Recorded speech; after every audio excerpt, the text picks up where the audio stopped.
All right.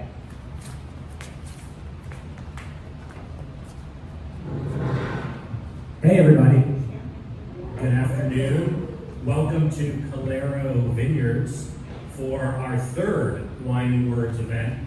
As always, I want to thank Ann Botsford for being the hostess of the mostest. This is her joint, which, as you can see, is a spectacular venue. And I'm honored to continue to collaborate with you. I think we're going to have a lot of fun things in the future.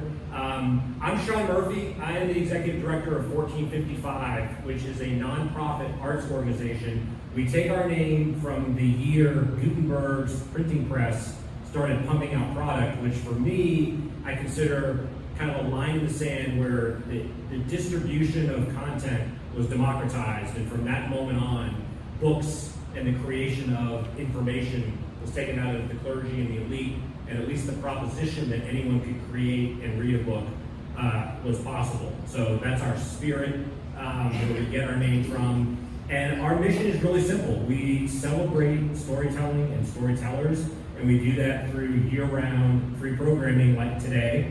And as a writer myself, have a soft spot for writers, but we look at storytelling as a really holistic, across-the-board enterprise. So musicians, painters, poets, artists of all type are part of our free programming. But today we are back to our roots, and I'm really delighted to have some unbelievable writers from a really important anthology.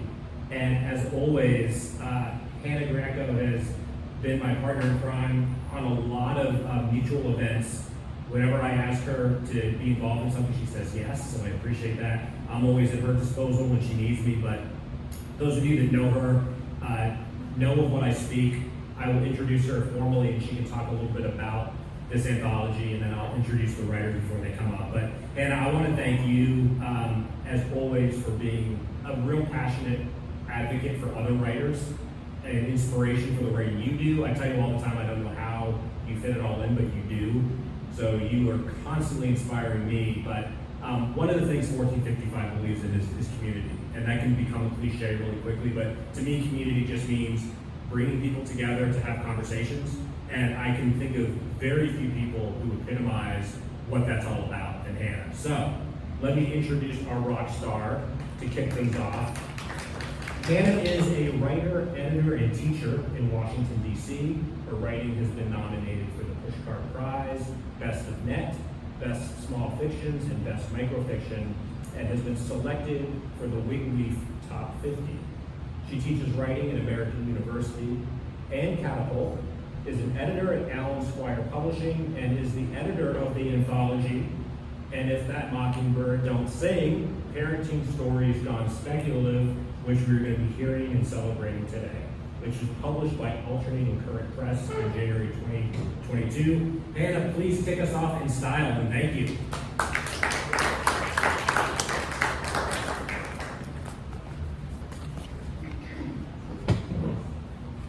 Thank you very much. Thank you, Kalero. Instead of talking about this collection, which is very special to me, of course, I'm just going to read the introduction, which I think explains exactly why this collection exists and how it came about. And look at it, isn't it beautiful? It's been out since January and it still just makes my heart thump. So I wish Leah Engstrom, our publisher, could be here, but she lives in Colorado, which is a bit of a trip for today. But she did the design and all the layout for the whole book, all on her own. She's absolutely amazing. So if you haven't checked out Alternating Current, please do. She puts out incredible novels, memoirs, essay collections, short story collections, and anthologies. So thank you for being here.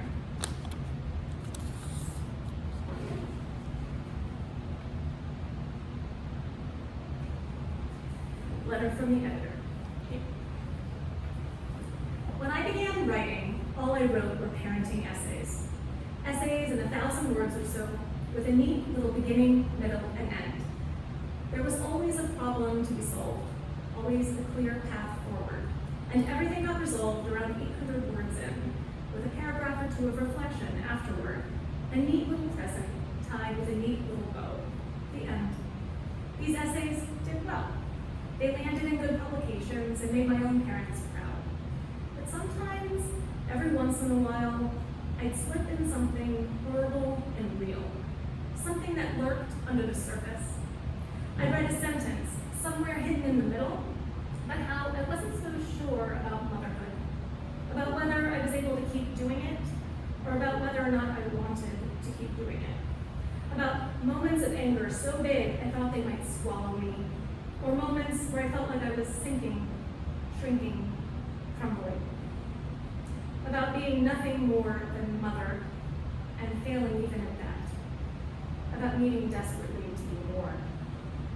The messages I received after publishing these pieces were dramatic. Grandmothers felt sorry for my children. Strangers threatened acts of violence. And some shocked mothers called me abusive or neglectful. But email after email from other mothers whispered, yes, yes, yes. So I started writing more sentences that told the truth. I left the problems unsolved, or solved them messily, humanly, and imperfectly. I redefined love and motherhood in my head and in my writing, abandoning sainthood and the impossible, shaping expectations that saturated my daily life. I wrote hard words. I wrote fewer essays for established parenting magazines and instead wrote shorter, more vulnerable literary works. Sometimes true, sometimes fiction. But fiction is still true on some level, isn't it? If there's a vampire, there's a lust for blood underneath her story. If there's a ghost, there's a fear of or fascination with death.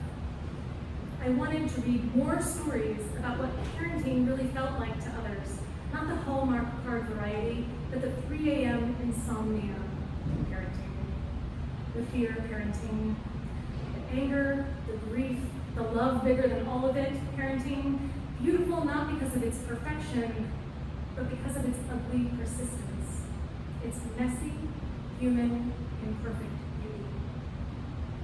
When I put out the call for submissions to this flash anthology, the response was enormous. Writers from all over the world sent in their speculative parenting stories, and we redefined speculative too. Supernatural, horror, fantasy, but also the stories nobody wants or expects parents to tell. Speculative because these stories aren't supposed to exist, but they do. They breathe, they rage, they laugh, they scream, and they fly. Thank you for reading this book and being here. And thank you for giving space to what's real and scary and strange in the act of parenting our children. Thank you.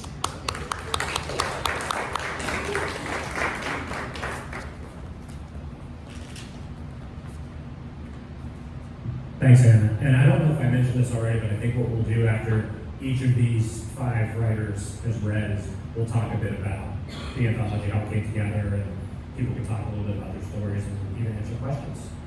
So next up is Joanna Tice. Joanna is a lawyer turned freelance author. She writes short stories, book reviews, articles, essays, and flash fiction.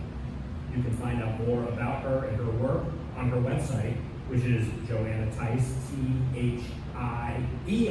THIEISS.com. Joanna, thanks for being here.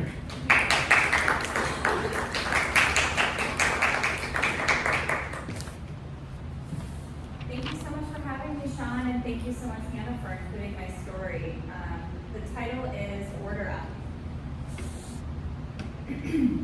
Summer in our new neighborhood meant construction, buildings raised to welcome hurricane season. My mother-in-law, Alice, and I were lolling on beach chairs, watching a yellow earth mover jerk over a bare plot of land. No cravings? Alice asked, eyeing my belly like a hungry crow. No, I feel great, I said. When Alice didn't reply, I lowered my feet to the bleached concrete. Does that mean something's wrong, do you think? Alice patted my knee. It's early yet.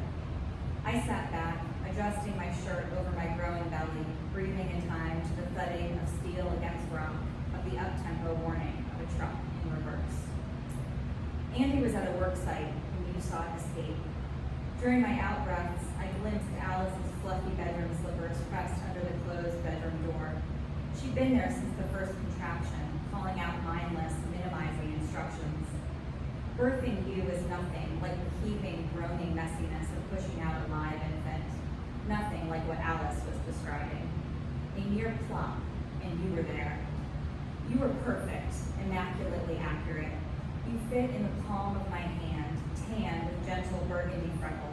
I cupped you and felt your heat pressed into my skin. What's going on? Go away. I can help if you let me. I've been through this before. Alice couldn't help, hadn't been through this before. No one had, it seemed, because on this question, the internet was binary. There were instructions for how to hatch a bird and instructions for how to birth a baby. The decision tree did not include a third option, that of a human. I've always thought of myself as human, delivering an egg. Alice did not leave. She was a sandblaster, wearing me down. When I tried to explain, she said, like a chicken's or more like an ostrich egg? Neither, I called back. Worried about keeping you warm, I snapped off the air conditioner buzzing in the window. Can you bring it? 2 hours later, your grandmother's reply was the thud of a box hitting hardwood. No offense, but I don't think you need an incubator. I think you need a therapist. I was brooding, impatient. To distract myself, I tended you. I changed your chips. I turned you. It was the 7th day when the farm woman online recommended that I candle you to find out whether you lived within your shell. Alice brought the expensive light I'd asked for, but I didn't like how she lingered after dropping it off. Her voice was blackberry sweet, provoking Andy, running her nails across my door. Postpartum happens with miscarriages too, you know. I keep telling you, Ma, it wasn't a miscarriage. She's got something in there. Alice's voice rose. You're her husband. You need to shake some sense into her. She's scrambled. If I hadn't hardened toward him already, Andy's appreciative laugh would have curdled me. When a hen begins laying, she may leave a little blood behind, smearing her baby's shell, but she will not leave blood on her bed sheets. The bleeding will not last for weeks. I rested my cheek against the cool of the door, chewing the heat of the room, forgetting whether I had turned you yet.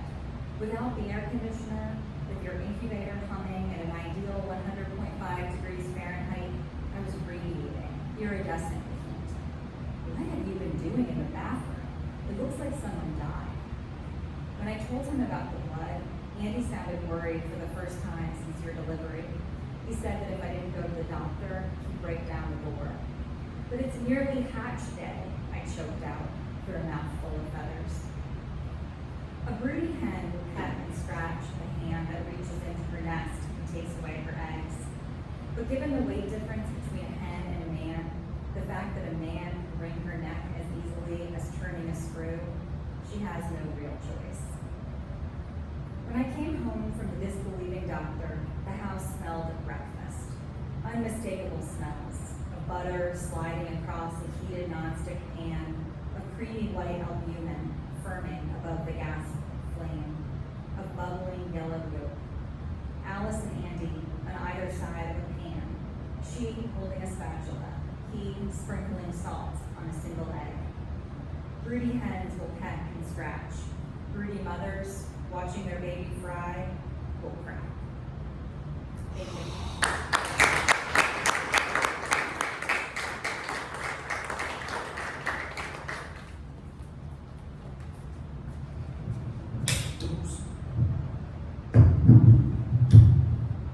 Wow, thank you for that. Let's keep the party going.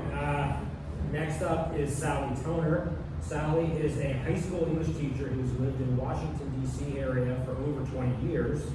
Her poetry, fiction, and nonfiction have appeared in Gargoyle Magazine, the Delmarva Review, Watershed Review, and other publications. She lives in Reston, Virginia with her husband and 2 daughters. Her first chapbook, Anansi and Friends from Finishing Line Press, is a mixed genre work focusing on diagnosis, treatment, and recovery from breast cancer. Welcome, Sally.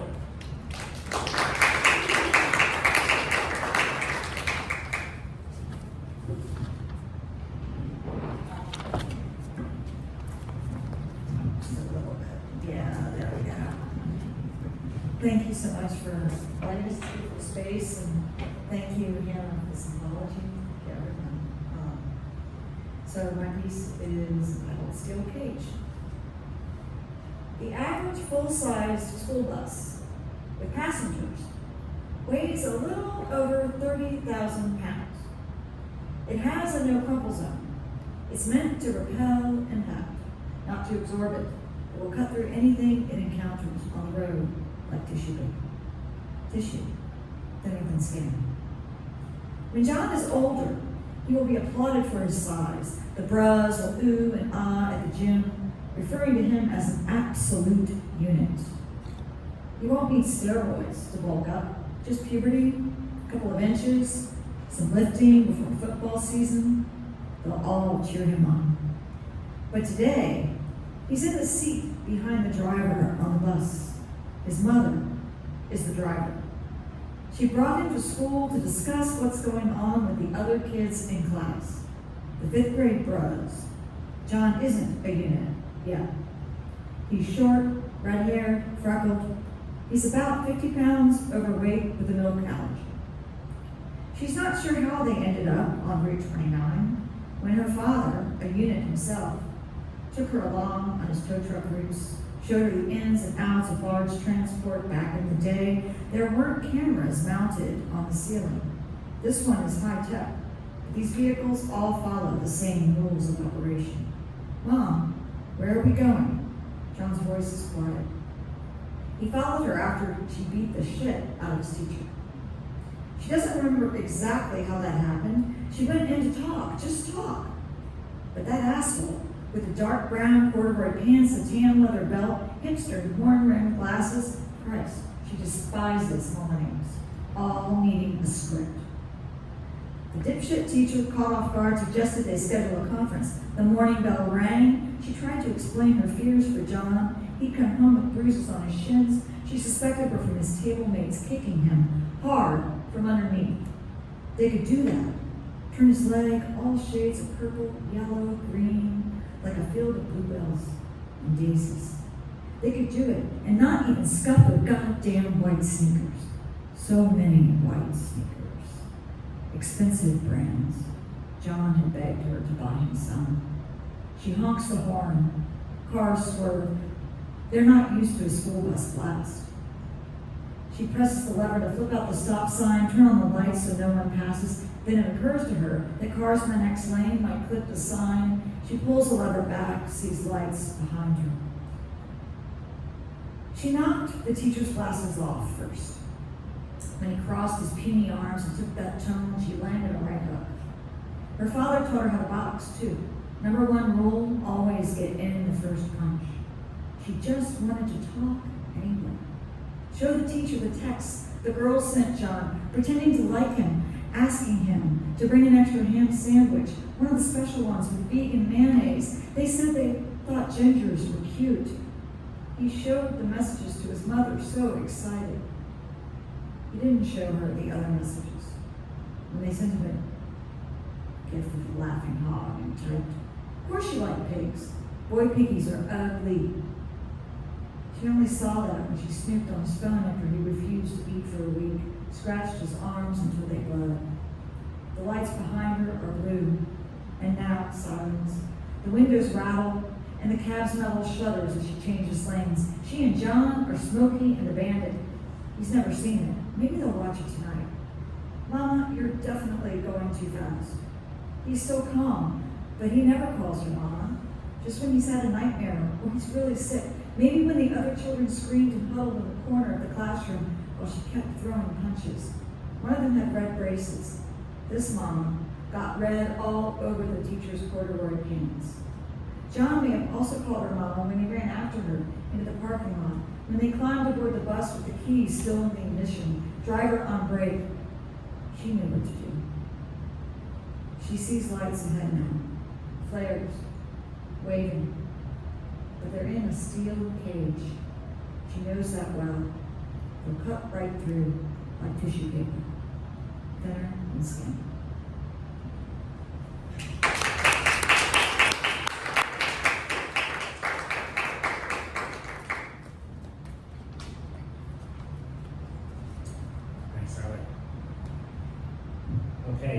up is a writer that I admire and someone I'm happy to call a friend, and I've been a fan of her writing since I've known her, and I'm really looking forward to the ways that motherhood will continue to inspire and impact her creative mind. Let me introduce Jessie Lewis. She grew up on a blueberry farm in rural Virginia. She was Oxford American's debut fiction prize winner in 2018.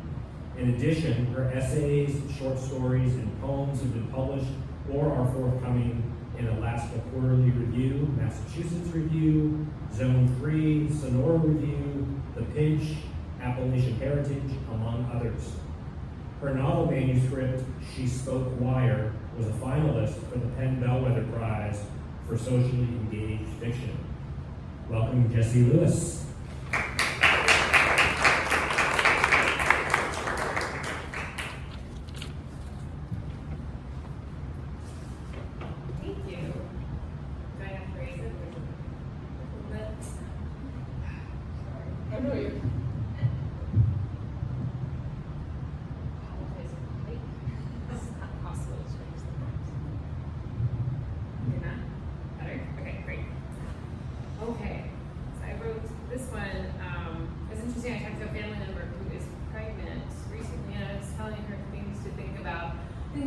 to be prepared for, and I realized that I could not, because most of the things that I was worried about when I was pregnant was because of the pandemic. So this is where this comes from. It's called The Emptying. In the pale waiting room, I say, my water broke and I'm losing liquid, and the nurse says, maybe it did. They run a test. This is the rise, rain shifting to hail. Later, after the big push, my heart rocks while blood drains into the sheets. I release so much more than anyone else lets on. I think I'm a mom, and I think I hear the nurse say, maybe you are. In the week before, somewhere, I read that they were taking virus precautions and keeping fresh babies isolated with their mothers. But this is incorrect. After you come to the oxygen, you're buttery, still not yet real, even as I hold you. 40 people are circulating through the room. Their breaths could be pulsing with a virus that daintily falls into a pattern on your sleeping chest. At some indistinct hour, one nurse simply rolls you away down the hall to extract a sample from your heel. Suddenly, you are a child, not just a thought, and I try to follow the lurching wheels. I am livid, whipping my head around as the corners of the corridor can direct me. My gown is stained with lafayette. I say, I want her in the room. And a nurse says, it's easier in the nursery. I think, I don't give a fuck what's easier. Her eyes say, your defense is done for. I am certain that an orderly is smoking outside, my kid in the crook of her arm, a cigarette ashing over the swaddle, leaving burn spots in the muslin. So I decide to search this hospital and drag my blood on a trail over false tile. I'm barely held together though, spilling everywhere, and walking is shockingly difficult in a way that nobody warned about. I am wounded, feral, and captured, but not really, because I'm not thinking of escape, I'm thinking of you. And then I recognize that I don't know what I am. I might just be loose blood in a beat up bag. Another nurse pads over to convince me that my baby is returning. I don't believe her softness or her health. They do bring you back eventually, rolled in calm. I am leaking still, and I feel foolish, yet still livid. My insides steam as they empty. I'm certain that soon the doc will find my heartbeat dropping, my chest collapsing in on itself, bitterness pouring out in green sludge between my shoulder blades. All of me will just be a slurry on the tile floor. I'll say, I'm dying. And the nurse will say, maybe you are. We have another night. The staff won't leave us to sleep, and I'm growing sharper. I gnash my teeth at them. Your eyelids are nearly transparent, and I curse at the emergency light. Clearly, you have come from somewhere very dark. And that's the kind of environmental detail that I should be able to maintain. Every room is under a watery whiteness. Suddenly, my body means less. My cotton mask goes missing, the nerves in my hands freeze until they are touching your forearm. When I sleep 4 hours, the floor drowns slowly with red, 2 inches of me. A crimson swamp pools on the 4th floor. Somehow, it drains by morning. I watch, weary. The walls are off-white again, and the mattress is just pink. And that's when we break out. They want to see the car seat to be certain it exists, but instead I leave with you on my lap in the wheelchair. My uterus leaks in the parking garage, along the highway, the exit, the narrow roads of the valley, and then our dirt driveway.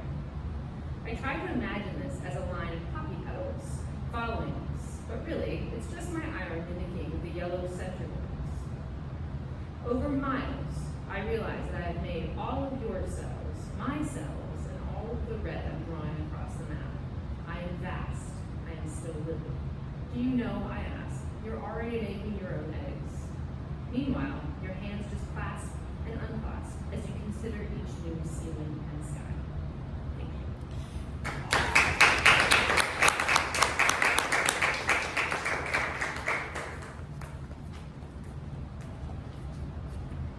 Thank you, Jesse.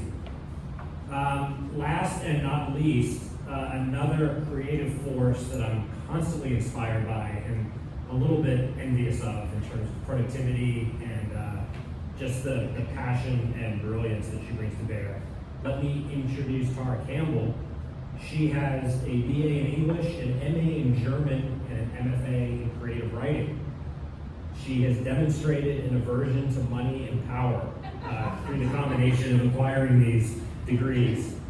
Originally from Anchorage, Alaska, she currently lives in Washington, D.C. She teaches fiction with American University, Johns Hopkins University's advanced academic programs, the Writers Center, Politics and Prose, Catapult, and the National Gallery of Art's virtual studio. Tara, thank you for being here.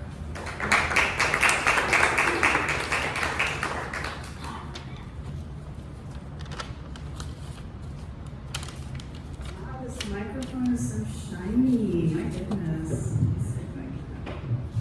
I'm one of these short people. Take it down a notch. So I just actually read through this collection in the past couple of days because I've read a little bit here and there, and I sat in on readings, but I hadn't actually gone through the collection yet. So I thought, well, let me go ahead and do this. I finally have time. So it's amazing. It is amazing. If anybody has not yet had an opportunity to actually sit down and read through, it's inspiring, and there are a lot of words like rage, anger. No, but as Hannah said, it's inspiring to get the real deal, right? Not the Hallmark version. So I'm so grateful for this collection. I am not a parent myself. So I feel like I have vicariously, found out a little bit of what it's about through this collection.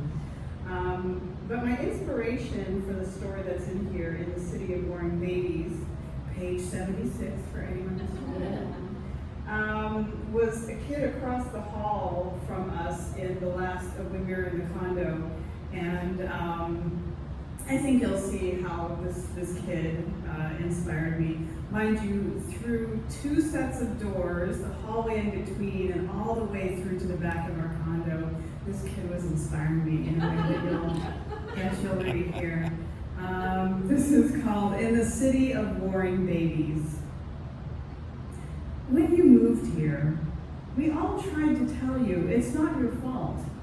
Some babies just scream. And we know you've exhausted all possibilities because you've told us, exhausted, everything you've tried, every doctor's visit, all the cognitive tests and aromatherapy and audio therapy and teething rings and parent support groups and baby's first blood work and even your great-granny's poultice, just on a tiny patch though, and only after testing it on yourself first, of course. I feel like I'm about to have a Mike Pence moment because this fly is bouncing around here. I'm just going to power through, but at least I'm acknowledging the fly. Okay. But nothing works. Your baby won't stop screaming. And sometimes you almost feel like your baby's against you, like it hates you, and it won't stop wailing until it knows you're dead and buried. Please know, this is not at all true. In this city, your baby's screeching has nothing to do with you. Your baby is at war with someone you don't even know. the baby down the street, or the one across town, or the one that was just born yesterday and is still in the hospital receiving its first instructions. All babies in this city are at war, which is not to say they're all warriors. You might be tempted to assume that the most vocal babies, like yours, will be the fiercest, that they'll bring that brawling energy into whatever battles they face. You might also assume that not all of these battles will be literal, physical fights, because how many direct combat cultures are left in the world? Certainly not ours, on a good day. So, you're perfectly right. The vast majorities of the war your baby will wage will be figurative.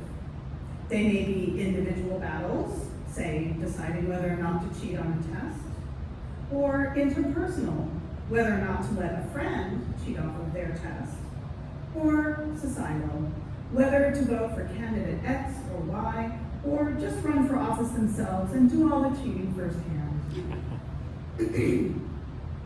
But your assumptions about modality are flawed. A riotous baby might become a courageous fighter, or it might reveal itself as the one who cries uncle before the first real fight has even begun. A quiet baby might grow to run and hide, or it might mature into someone who will wait and see, studying how to insert a stealthy knife, planning just when and where to strike for maximum effect. This knife might be figurative or literal, and you might be pleased or chagrined, depending. There's no way to know yet, and nothing to be done. The baby at whom your baby is raging might be screeching back at this very moment, or it might be cooing to itself in delighted mockery, or it might be lying perfectly still, calculating serenely, the only sound in the nursery, the gentle sucking on its thumb, perhaps the tinkle of a wind-up mobile ordering plushies in circles above its crib.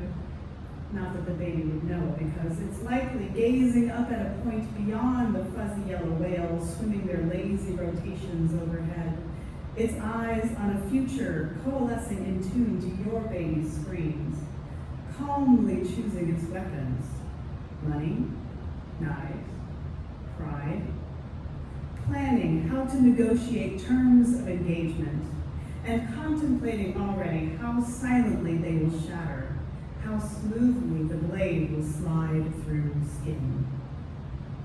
Thank you.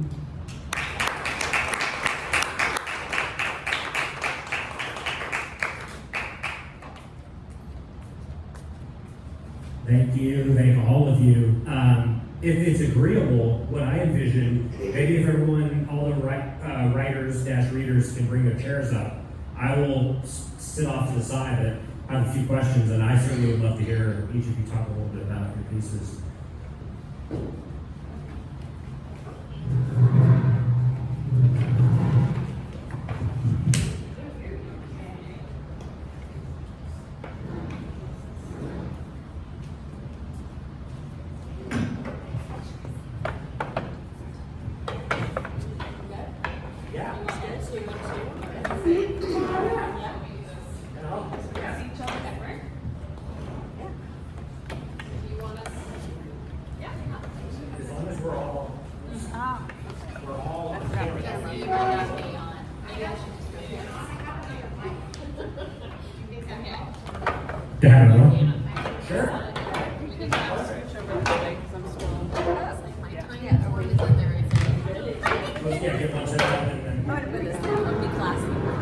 Hello?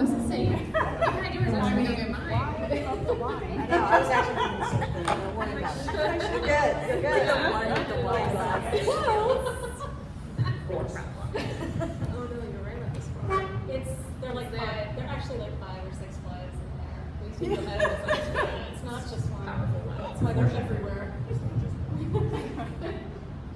So, Hannah, you're in the hot seat. I want to start with you and just, I'm always fascinated, kind of the duality. I think they're very harmonious, but being a writer and being focused on the creative work, but then being a curator and putting an anthology like this together, obviously a labor of love, but a lot of labor. Talk a little bit about what made you decide you were the person to bring this into the world. You certainly touched on it in the introduction, but just talk a little bit about what obliged you to undertake such a huge endeavor.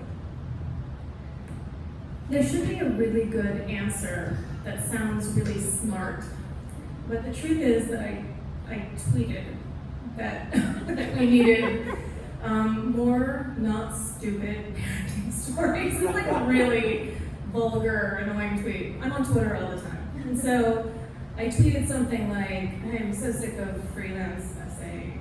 Like, I don't want to do this anymore. I want to write weird stuff. And I want to read weird stuff. And why are mothers not allowed to write weird stuff? And I was just kvetching on Twitter. And I got a lot of feedback from writers who are parents of all types, who were like, yeah, I really have a lot of big feelings that are not Hallmark friendly. And I said, we should do an anthology.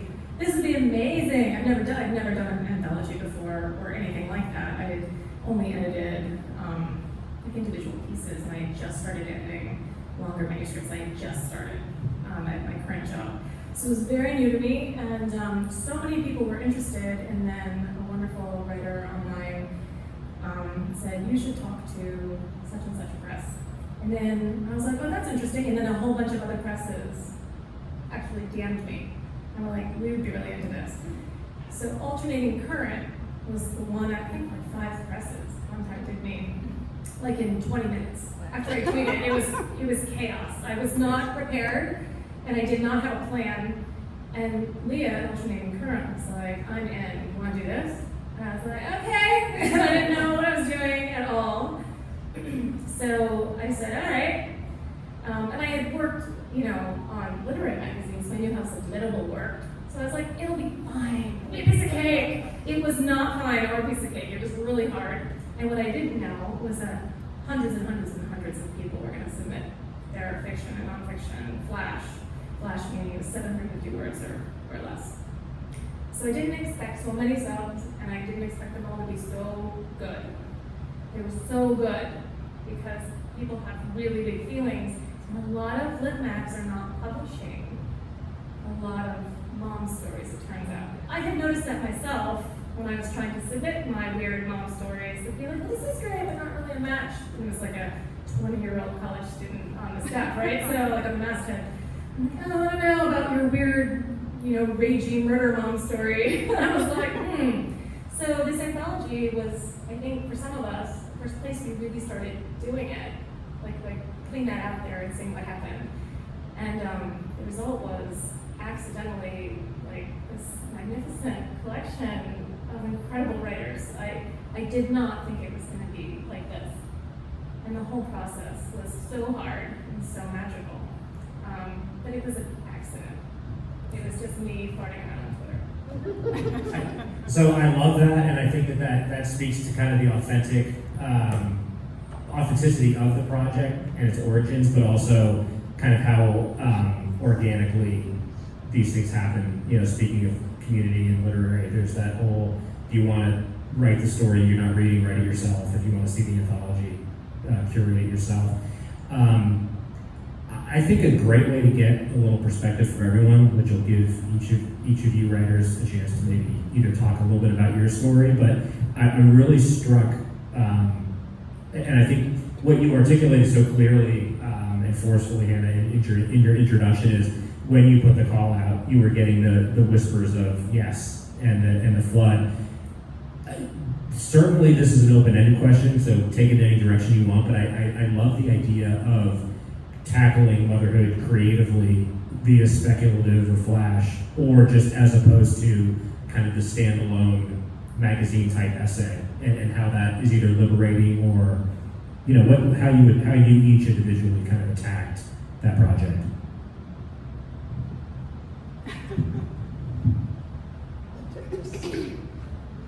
Okay, just tackling it as splash, you mean? Is that the question you're asking? Or just basically, like, I think it's clear that the spirit of this collection is not taking, the old-fashioned, Yeah.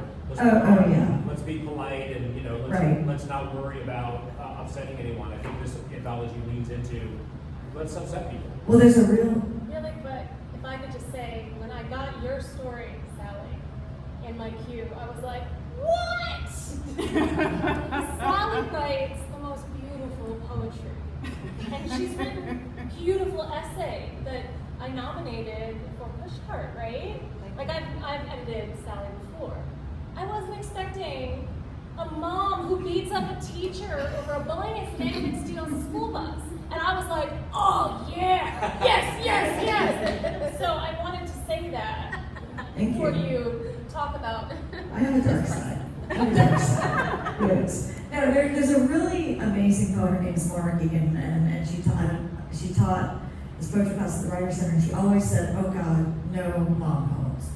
No mom poems. I cannot take it.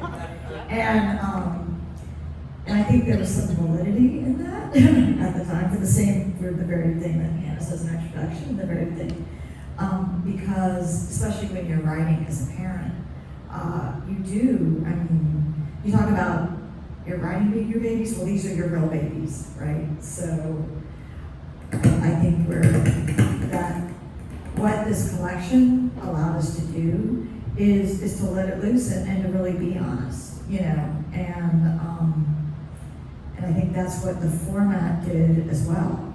Like when there are those moments we all have and we're like, I wonder if I did this, and we're frightened of those dark thoughts. We think maybe there's something wrong with us, but we all have them. And so it's like, wow, I can actually think, what if I did this? And I'm a teacher, so you imagine a parent beating up a teacher. But trust me, I have wanted to beat up some teachers, colleagues, and teachers of my children. So, it's kind of like, all right, this allows me to do that. And literally, I was mentoring this new teacher to our county, and we got on the school bus, and we were getting a tour of our district, right, on the school bus. And the head of transportation's bragging about the school bus and about how heavy it is, how it can cut through other cars like tissue paper. And that's when I was like, I turned to this new teacher and I said, what if a mom kidnapped the bus and decided it? And she's still teaching in her school, which is a good thing. I think I framed her a little bit. But thank you. And I do think that that's what speculative allows us to do. It allows us to lay it out there, to go to those places that sometimes we're scared of, sometimes we're embarrassed of, but we all have them. So. Thank you, Sally. I was at a loss, but you helped me think about this a little bit. I think I also tried really hard to write the nonfiction essay that was so what about cloth diapers? Has anybody thought about cloth diapers? Real, very PG and friendly parenting, and I couldn't do it.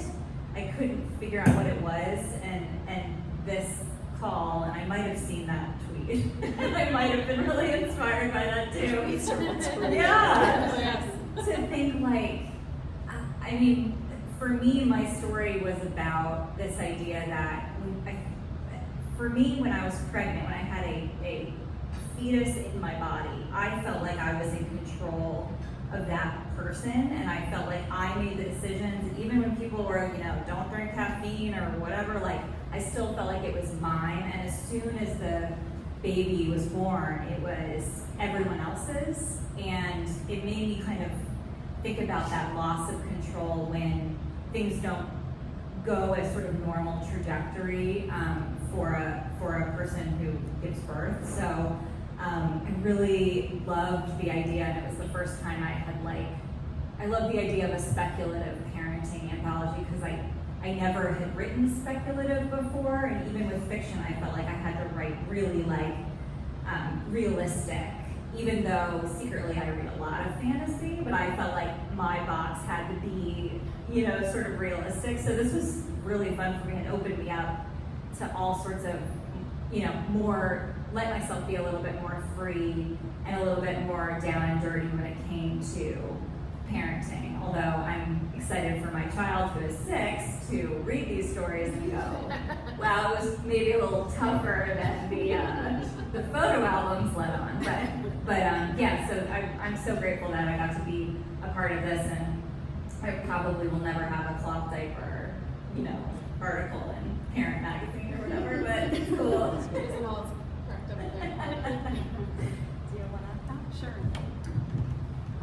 So as I mentioned, I am not a parent and by choice, and it was something that I didn't sort of decide, but I thought, I'm not done doing this yet. And I just never was done doing the other things yet. But my story came about before the collection. But the opportunity of this collection was that, it's difficult to say, nasty things about kids as a parent, but also as a non-parent, it's difficult to be that bitchy non-parent that's saying, nasty things about kids. So I wrote this story just for me, right? And so this publication was really the kind of place that it could exist and be understood properly, not as somebody complaining, but as somebody talking about the full experience of children. I think I always say, when I was like, other people talk about the clock ticking, the mommy clock ticking, I always said, mine must be digital because I don't hear a thing. So it's wonderful to have places like this where people can be real about it and, express the whole range of it. And not have to sort of dress up and try to convince people like me, oh, you'll be happy when you have them, you'll be sad you didn't do it, blah, blah, blah. We can be real about these things now, so thank you for creating that opportunity.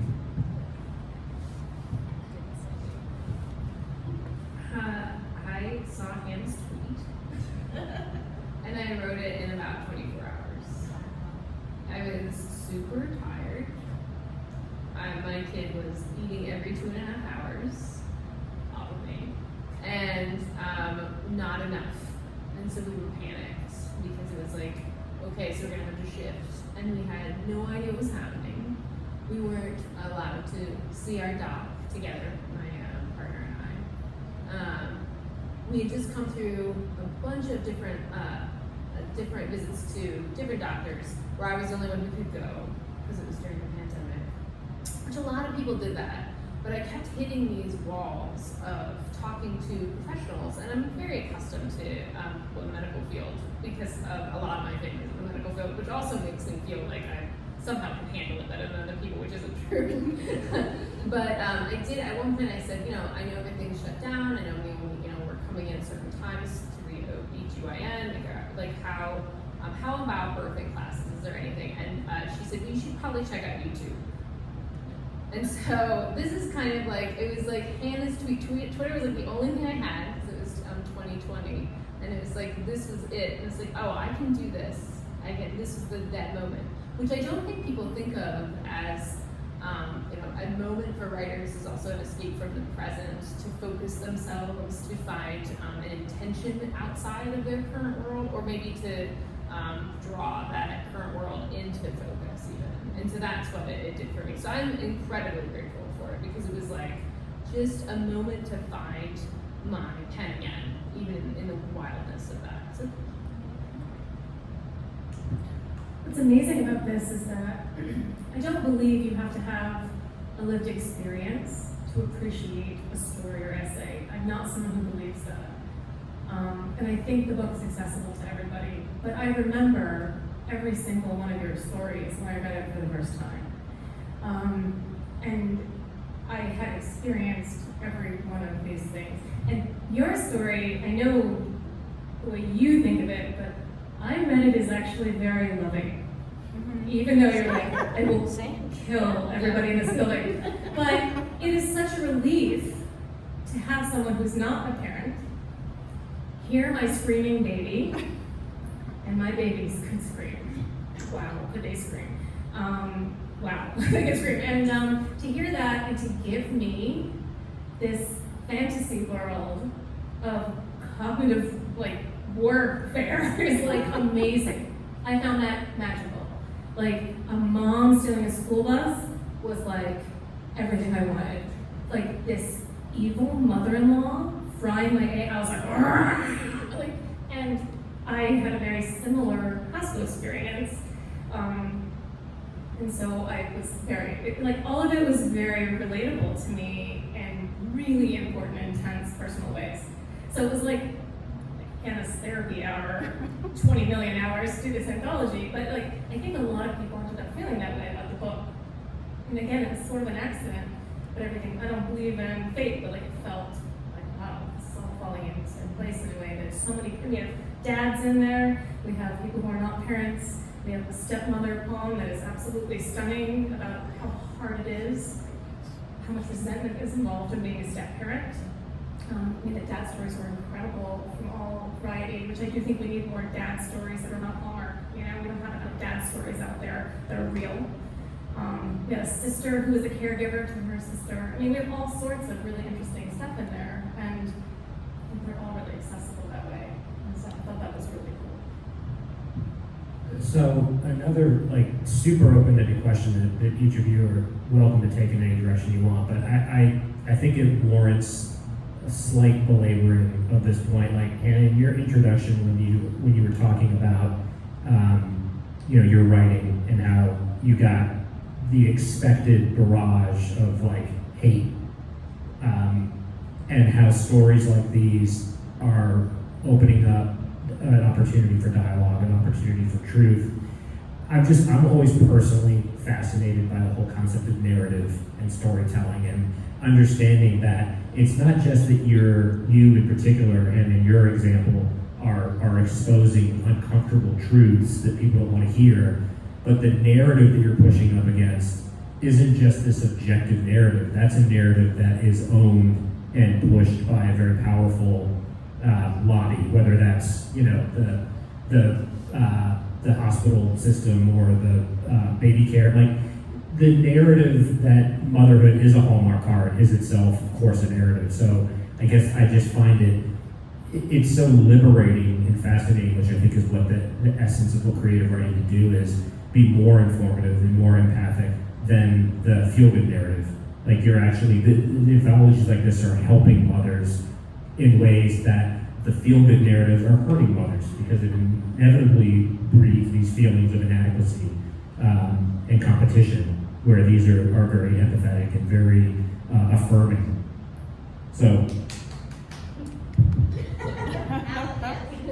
again, I think I'm happy to belabor the point, because I think it's worth reiterating, but feel free to just riff on that, or just talk about, again, this notion of being mothers, or understanding parenting as an observer, and how the official narrative has probably done a lot more, well, it definitely has done a lot more harm than so-called, boundary pushing work.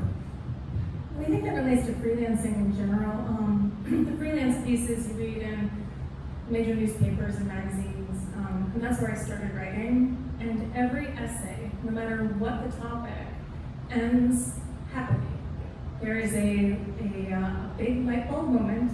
I even teach this, and I teach people how to get your essay in the New York Times, right? There's a big lesson learned. It starts really hard. There's a lesson learned. Everything's better now. It's a perfectly wrapped package by the end. And it's pretty easy to write that way, because it's not what's true most of the time. Or it's not that it's not true, because all my essays were true, but they were this much of the truth. There's a whole lot that nobody wants to see if they're reading Huffington Post piece. They don't want to know what's really happening. And it's so limiting, and it's exhausting, and it's demoralizing when you're a parent, mother, father, or any type of caregiver, to have to pretend you're fine when you're not. And even if you're writing about a postpartum depression, it's okay in the end. What if it's not okay in the end, right? There's something next that's really hard, and then there's something next that's really hard, and Dr. Sears doesn't talk about that, right, in Dr. Sears' books. So for me, that's where this all starts from. And I haven't gotten one hate email because of the anthology. Now, maybe it's because I buy the book, and people who buy the book are not going to be mean, but I got a lot of hate emails from my essays, really scary ones, but nothing for this.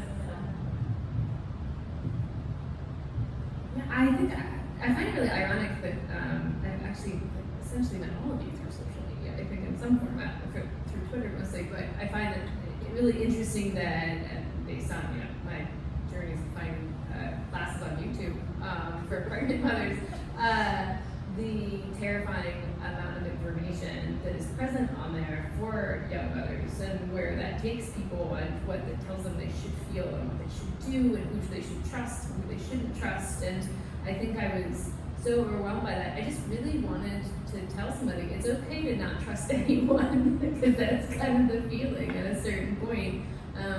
And that you kind of have to both climb out of that and find the trust in yourself a little bit as you're figuring it out. And so I find it really overwhelming. And I also think of the speculative fiction as the term now that we're focused on, but I also often think of the word surreal and the concept of being too real, right, for surrealism.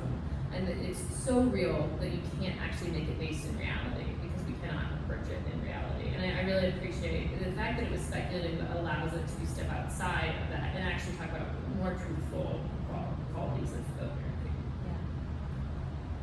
Yeah, I think for me as a parent, I saw two different things. I saw either the completely perfect, rosy picture, everything's great, and isn't it so fulfilling that we're parents, or the other swing that was happening, which was like how much we hate our kids and like how desperately trapped we are, and how that was sort of like another like funny bit of like my moms and like bad moms and whatever. And it wasn't like a middle, and I feel like it's a middle.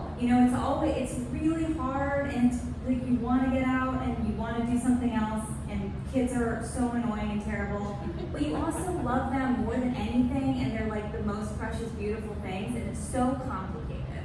And I feel like it's really true about Tara's story too. It's like I felt the love in that, and I felt the love in everybody's. I mean, there's so much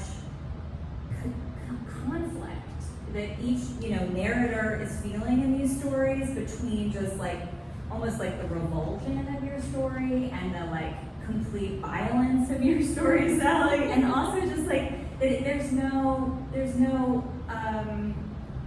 to be a middle ground. And I think this anthology contains so much middle ground that comforts me when I'm feeling like I'm not either way. I'm not swinging one way or the other. Like I need to find like the community in the people who also feel conflicted.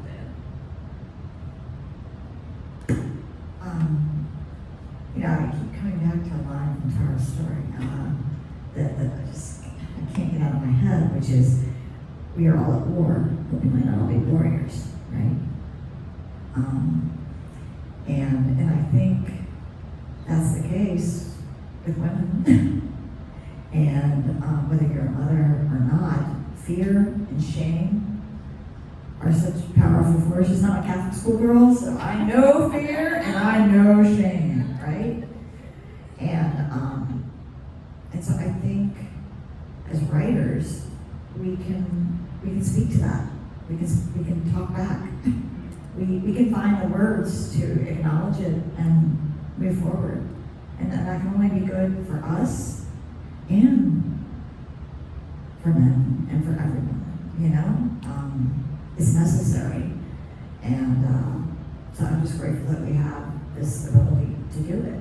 And this middle ground that you talked about. So I think, there might be a little hate mail, but that's usually because what we hate actually, sounds trite, but it's a little too close to home, right? And so what we complain about is just that. What we lash out against is just that it struck a nerve that needed to be struck. So. Wow. I think the reason I was able to write the story I wrote was because hearing that baby almost nonstop through two doors was enough, being removed enough to sort of get a little bit of insight on the relentlessness of it, but not be in the middle of it. So to have that distance to observe but experience in some way, just a fraction of what parents go through. That was where that line, "It's not your fault. This has nothing to do with you," came from, because babies are little weirdos. They're like alien creatures that, at some point become something resembling humans. like all of us are something resembling humans. But I think that was kind of like my, my little insight into what it really means. And it was strange because like the minute they would open the door, the baby was silent and happy, and and we could tell like when it was a little hungry or when it was just fine or when it was playing. Like it had a special scream for playing versus its scream for being hungry versus its scream for being tired. Like we, through 2 doors over the course of like, I think it was 9 months that this toddler was like giving us insight into its life. And the parents were just so kind. They were just like trying. We never heard them get upset or get tense. Like maybe they were farther back in the condo or we couldn't hear that going on.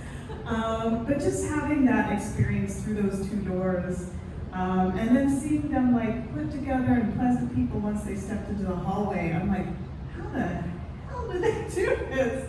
And so that I think that kind of, gave me the space from which to really appreciate it, knowing that I never wanted to go through it firsthand, but to be, have a little bit more insight into it to understand it. Thank you all. One more open-ended question. I feel it has to be hammered home circa 2022 and what we're seeing going on.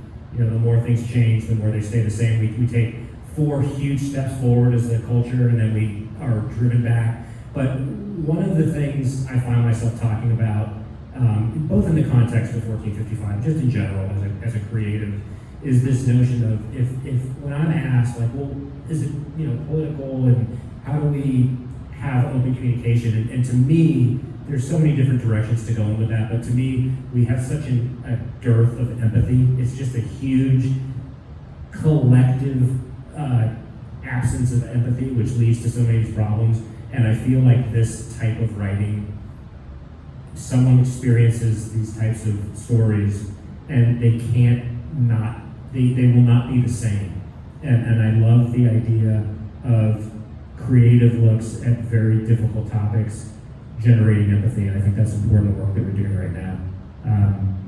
Maybe talk a little bit about this empathy thing and how we all navigate it as creatives with the explicit or implicit goal to awaken some minds that would otherwise stay closed.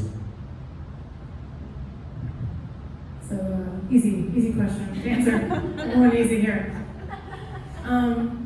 I think one thing that helps with this anthology addressing that is the fact that it's somewhat speculative, because we're not fully speculative here. We don't have like tons of sci-fi and fantasy and elves and things that we were talking about earlier, which is what often happens with a speculative work of some kind, outside of reality, right? But I teach speculative nonfiction a lot now. That's like a newer area for me in writing and teaching, and it's very exciting because it's the what if that you were talking about. Is that you, I think? And I think your work is a really good example of speculative nonfiction. Obviously things that didn't happen but feel so true, so to me are still true. Imagery that feels so true. What if this had happened? What if I had left all the way and you could get leaked out of the car, right? All the way home. Because it feels like that. It feels like it'll never stop bleeding, right? Like after birth, it really does. So, for example, and so I think that if you can start writing as a writer, the what if, that takes the reader into what if territory, which develops empathy just by the nature of the process. And it's exciting to say what if. And it's exciting, even in a true story, to say, well, what if, like the example I often use with my students is, imagine a breakup you remember having at a coffee shop. Now write it from the partner who broke up with you's point of view. Now write it from the waiter's point of view. The same exact scene from the chair you're sitting on. It's like goofy stuff, right? That changes the true story and it's still true, right? So the what if creates empathy very organically, to use a corny word, but it does, it happens. And this book gelled because I feel like everyone did this what if. Every single story took a what if type of approach.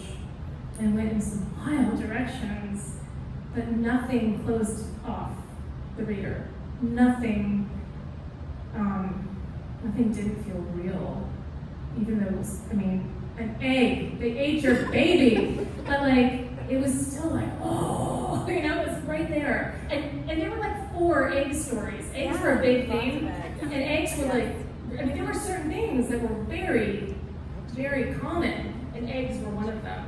And also robot children that acted just right and still were sad. That was another one, like sad robot children. Like, it was amazing how so many of us, and like I thought about eggs and robot children myself before this, and so it's like, it's a thing, we're all there, so it's, I don't know.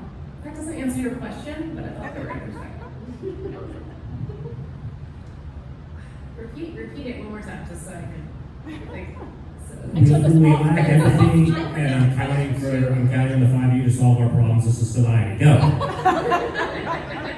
No, just talking about how, again, I think we get caught up. I guess I'm advocating so happily for creatives and what we bring to bear, because I think a lot of the political debate is noise, is intended to be noise. So one of the value adds societally that creative writing and creatives can bring to bear is forcing people to look at these speculative truths that, of course, are larger than the truth. Getting back to narrative and what we're told, and how if we all just agree, everything would work out. And of course, that's bullshit. So these stories make it impossible for people to just kind of nod and say, "Yeah, we'll all be okay." Yeah. Okay. Right now, the rate of vasectomies is at like an all-time high, which I find really interesting, right? It makes sense as a present moment.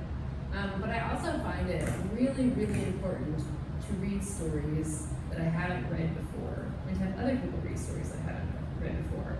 And I think that if more people recognize the physical quality of having a kid and what it demands, whether it's the noise, whether it's the emotional impact, whether it's the physical kind of body horror that comes from actual pregnancy, that there would be a much more obvious recognition of the kind of sacrifice that specifically comes from people who parent women who parent or give birth.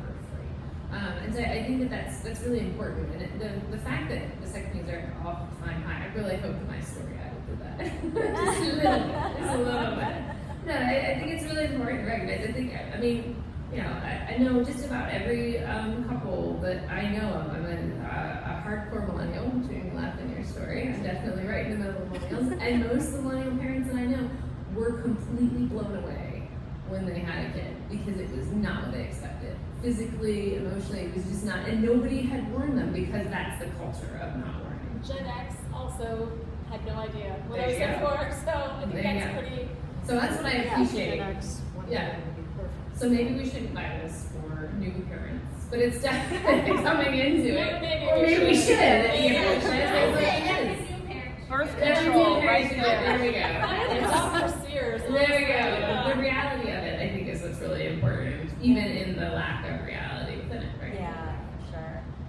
Yeah, I think I'm going to go back to my middle ground piece, but I feel like after Roe v. Wade was overturned and we got into this really very black and white narrative of there's the perfect people to have babies, and they're the ones that we're so happy we have saved from the horror of abortion, and then there's the evil ones who don't want to have babies and how terrible that is. And the stories of like the most loving mothers I know, and hearing their moments of desperation, their true regrets, their fears, their fantasies for what it was supposed to be, and then the reality, their joy, but also what they know that they gave up. Like all of that, and hearing that and putting that in print, I think is so important, because it really screws up and takes the air out of the narrative of parenthood is the be-all, end-all, and must be in some way saved from the people who will try to take it, which I feel like is what's being pushed. And I love that. I think in all of these stories, there's a push against that, to say this isn't going to be perfect and is not the answer to society's ills but that's where I feel like we as, people who've experienced being parents or who, have empathy for children in the world, like it's thinking about the messy parts that maybe will help us move forward in our new reality.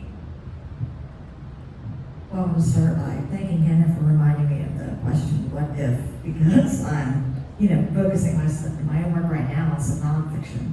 I need to keep that question in mind. Whatever you're writing, it's really important. And I also think, we're living like this in this alternate universe, right? We felt that way, like this can't be real, these things that have been happening for the last 3 years. But it is an echo, right, or a rhyme of history. So we can go back and see other times. You think about Star Trek, you think a lot of it, sci-fi, when it was coming out in the 60s, because that was another unreal time, Kraken time in many ways, when things were so frightening. And so I think that's what speculative work can do. It can help us sort through a reality that's, not real. wish it weren't, right? Wish it weren't. Yeah, exactly. Well, as Hannah knows, I love speculative fiction because it's kind of my wheelhouse. And usually my stories do start with a what if. In this case, though, I found my story was starting with a why.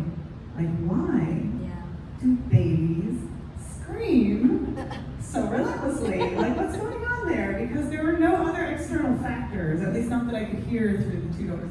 But, and ideally, what fiction can hopefully do is take us from the what is to the what if through to the why, right? Bring it full circle and help us sort of defamiliarize these systems we've made for ourselves and question, like, why are we doing it this way? Why are we telling these, saccharine narratives about motherhood? Why are we not being honest with people about what that means?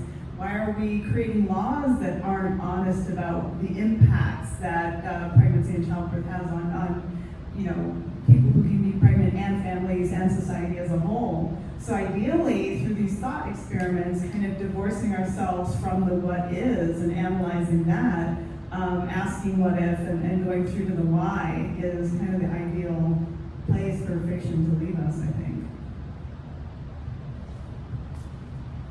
I don't know about you, I think the mic has sufficiently been dropped on this conversation, unless anyone has any. I will just say very humbly and sincerely, for me, work that affects me, changes me as a writer, and changes me as a reader, and that's such a gift. But work like this changes me as a human being. So I will certainly promise to do my part to give this anthology as much exposure as I'm able, because I think it's important work. It's very human work. It's very necessary work. And people's lives and perceptions will be changed. And I think that is the highest calling of art, but is also just desperately needed in our society right now. So Tara, Sally, Joanna, Jesse, and Hannah, thank you for reading. Thank you for talking. And Hannah, please hold up the anthology. And if that Mockingbird don't sing, Parenting Stories Gone Speculative, check it out, spread the word, and get your read on. Thank you all for being here. Thanks, Anne. Thanks, Kalero. We will be back in September for Wine and Words. We'll see you soon.